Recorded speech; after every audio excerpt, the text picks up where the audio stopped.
روزے کے مسنونات و مستحبات، یعنی روزے میں وہ کام جو سنت ہے، پیارے آقا کی عادت مبارکہ ہے، اور وہ کام کے جس کو کرنے سے روزے میں ثواب زیادہ ملے گا۔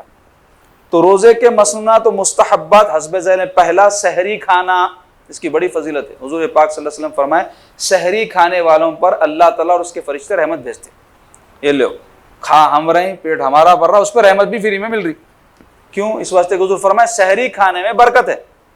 تو یہ برکت ہے سے کیا مراد ہے؟ تو علماء بولے برکت یہ ہے، سحری کھایا تو روزہ آسان ہوتا، خالی پیٹ رہا روزہ تو کتنی مشکل ہوتی، بن سحری بولتے نا، بن سحری کا روزہ گرمی کے دنوں میں کتنی مشکل ہوتی۔ تو اللہ کی کتنی رحمت ہے اور برکت ہے، سحری کا روزہ آسان کر لے، تو یہ برکت ہے۔ بولے دوسرے سحری کھانے میں تاخیر کرنا، تاخیر بولے تو وقت کے اندر اندر تک، وقت گزر گئے بعد بھی کھائے تو روزے نہیں ہوتا، شروع ہی نہیں ہوتا، روزہ ٹوٹ جاتا نا، وقت ہو گیا روزے کا وقت شروع ہو گیا، آپ سحری کرتے کیا؟ آخر میں کھانا بولے تو کیا ہے؟ آخری وقت میں 2 بجے رات کو نہیں، 1 بجے رات کو نہیں، سحری 4 بجے رات کو، 4:30 بجے رات کو بولنے کا مطلب۔ تیسرے رات سے روزے کی نیت کرنا، تو وہاں سے ثواب شروع ہو جاتا۔ مثلا کل پیر ہے، اب کل کا روزہ کوئی رکھنا ہے سمجھو رمضان میں، تو آج اتوار کی مغرب ہوتے ہی نیت کر لینا کل کا روزہ ہے، تو ثواب شروع ہو جاتا۔ چوتھے افطار میں جلدی کرنا، وقت ہو گئے بعد، وقت سے پہلے ٹوٹ جاتا، وقت جیسے ہی ہوا کوئی دوسرا کام نہیں کرنا، افطاری کرنا۔ تو اس کا طریقہ کیا رہتا؟ افطار کے وقت سے 15 منٹ پہلے کم از کم، یا بہتر ہے عصر کے بعد سے بیٹھ کے ذکر، درود، کلمہ طیبہ، استغفار کر لیتے بیٹھے، افطار کا وقت ہوتے ہی افطار۔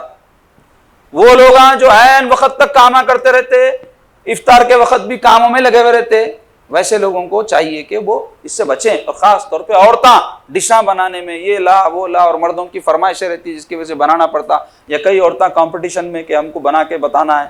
اچھا ہے کھلاؤ پلاؤ، بری بات نہیں ہے، لیکن میں بولا نا خالی کھانے کا وقت، کھانے کا جو ہے ٹائم نہیں ہے رمضان، اس کا خیال رکھنا چاہیے۔ اور پانچواں ہے کھجور سے افطار کرنا، یہ سنت ہے سرکار کی۔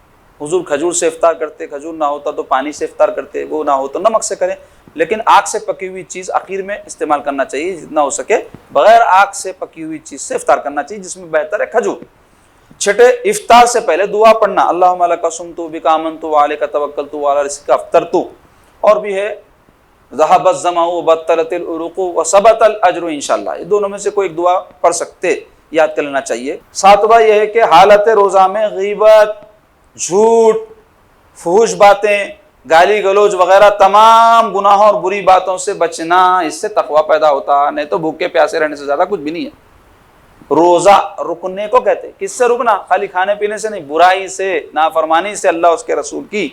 آٹھویں عبادت کی کثرت کرنا، خصوصاً رمضان کے آخر عشرے میں شب بیداری اور مسجد میں اعتکاف کرنا وغیرہ، یہ سب روزے کی سنتیں اور روزے میں ثواب بڑھانے والی چیزیں ہیں۔